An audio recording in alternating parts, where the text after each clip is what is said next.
мянган боломтроос нэг геометрийн бодлого тайлбарлая. За биднэрт АД өндөртэй ABC гурвалжны D зэх төвтэй А цэгийг дайрсан тойрог татсан гэж. За тэгэхээр юу гэхээр манай D зэх төвтэй. Тэгээ эндээс чинь AD маань өндрүүлнэ гэсэн юм байна шүү дээ. За тэгэхээр би ингээд толбочноо. Ингээд тэгээ манай AD-ийн өндөр нь болно гэсэн. AD-ийн өндөр нь болох.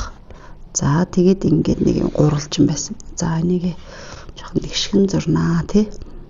За эндээс ингээд манай анх өгсөн маань ямар гурвалжин байсан бэ гэсэн чинь А, Б, С гурвалжны за одоо гурвалжны. За AD өндөр татчихъя. Тэгснээ бүгдээрээ D зэх төвтэй А-г дайрсан нэг юм тойрог татсан гэсэн.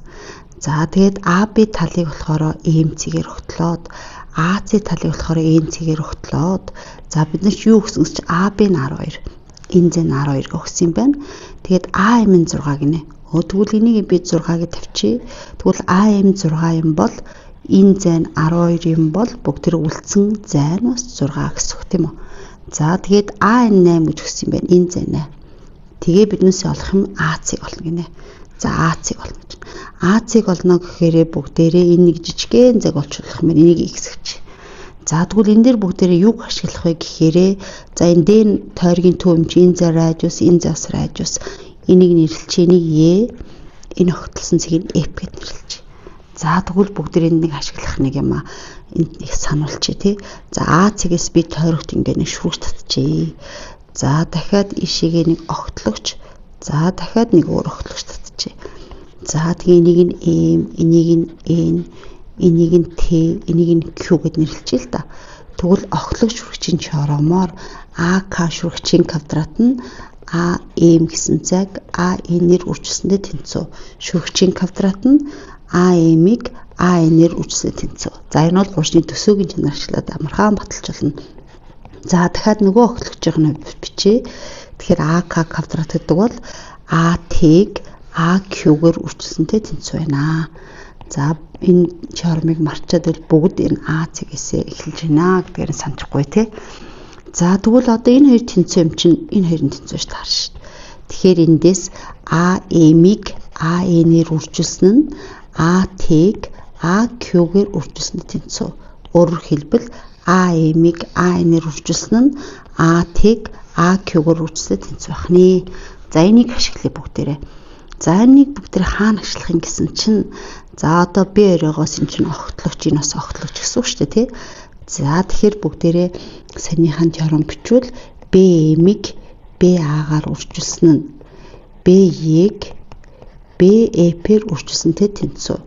BM-ийг BA-гаар үржилсэн нь B-ийг BE-пээр үржилсэнтэй тэнцүү. За одоо орлуулъя. B маань ямар урттай ингэж 6 урттай, BA-ны ингэж 12 урттай.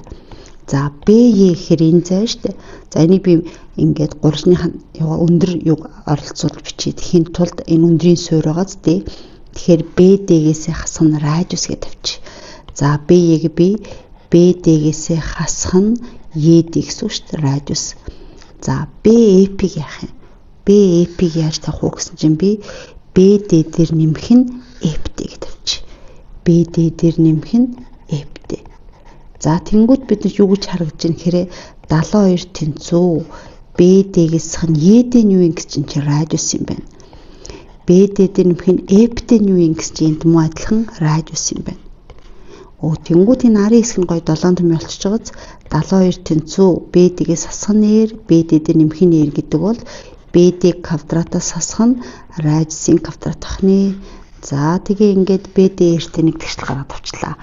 Нөгөө талаас бүгд ингэж болно шүү дээ. Энэ бол тэгшинцтэй гурвалжаа.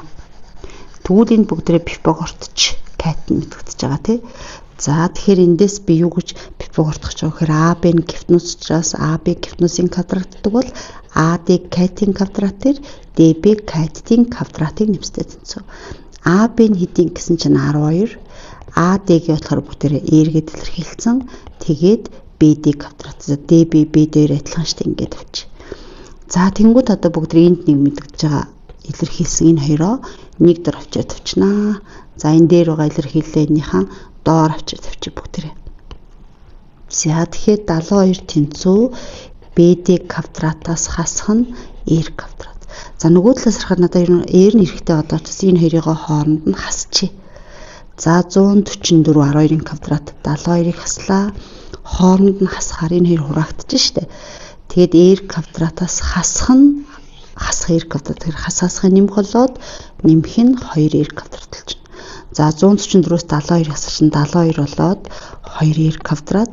Эндээс R квадрат маань 36 болоод явж манай радиусны хэдийн гэж 6 болчих юм шиг. Радиус нь 6. Тэгвэл эндээс харуул энэ 6 юм байна, энэ 6 юм байна, энэ 6 юм байна буюу энд зугруулж үүсэж байгаа юм байна. Энэ 60 градус юм байна тий.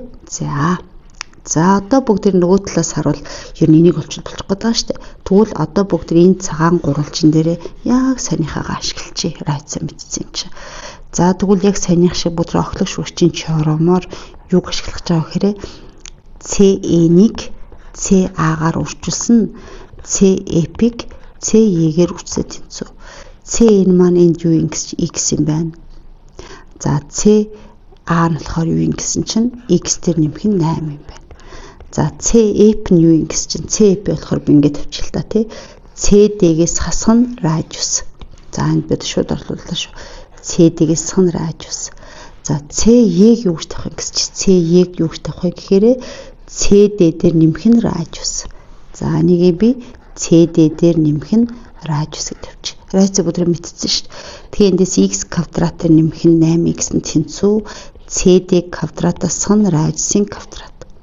За одоо нөгөө талаас бүгд энэ цагаан гуравтанд Пифагор очиж шүү дээ. Яаж чиглэе гэсэн чинь AC гипотенузын квадрат нь энэ маань гипотенузын квадрат маань AD катет дээр CD катетын квадратыг нэмстэй тэнцүү. Эндээс AD квадрат дээр нэмэх нь CD квадратыг нэмсэнтэй тэнцүү. За тэгсэн чинь одоо эндээс AC гэдэг маань юу юм гэсэн чинь 8 дээр нэмэх нь x. 8 дээр нэмэх нь x. За тэгээд AD-ийн юу юм гэсэн чинь радиус өдрөө мэдж байгаа. CD-гээ нөгөө дээр илэрхийлсэн баг шүү дээ. За энийг харалтаа ингээд дээр нь тавьчих. X квадрат 8x тэнцүү CD квадратаас нь радиусын квадрат. Бүгдээ энд радиусаа мэдж байгаа. Тэгэхээр x олох бол тохиромжтой болчлоо тий. Хооронд нь хасчих. За хасахаар энэ юу гарах юм бэ гэж чинь дээр нь бол x квадрат 8x суу шүү дээ. Доор нь болохоор 8 дээр x квадратаа бүгд 7 томор задлж 8 квадрат 64 нэмэх нь 16x нэмэх нь x квадрат. Тэгээ хооронд хасахаар CD квадратууд нь устдаад хасах r квадратаас хасах нь r квадратлах юм шиг. За тэгэхээр эндээс x квадрат дээр нэмэх нь 8x хасгаалтаа задлж хасах 16x хасах нь x квадрат. Хасах 2r квадрат гэсэн үг тий. X квадратууд нь устдаад хасах 8x-с хасах нь 64 тэнцүү хасах 2-ыг үрчгэн радиус чинь 6 гарсан шүү дээ тий. Радиусын квадрат энэ. За хоёр талын ер нь хасах 2 тухаач дөө тий. За яг нөгөө тийш гаргасан ч болно дөө. Хасах 2 тухахаар 4x нэмэх нь 32 энэ 36 болж шүү дээ. Тэгэхээр 4x тэнцүү 4 болоод биднээсийн хайжс x маань 1 буюу эцсийн зорилго AC-г бол гэсэн тий. AC маань x дээр нэмэх нь 8 буюу 1 дээр нэмэх нь 8 юм биш. Тэгэхээр AC маань 9 урттай байсан байх нэ.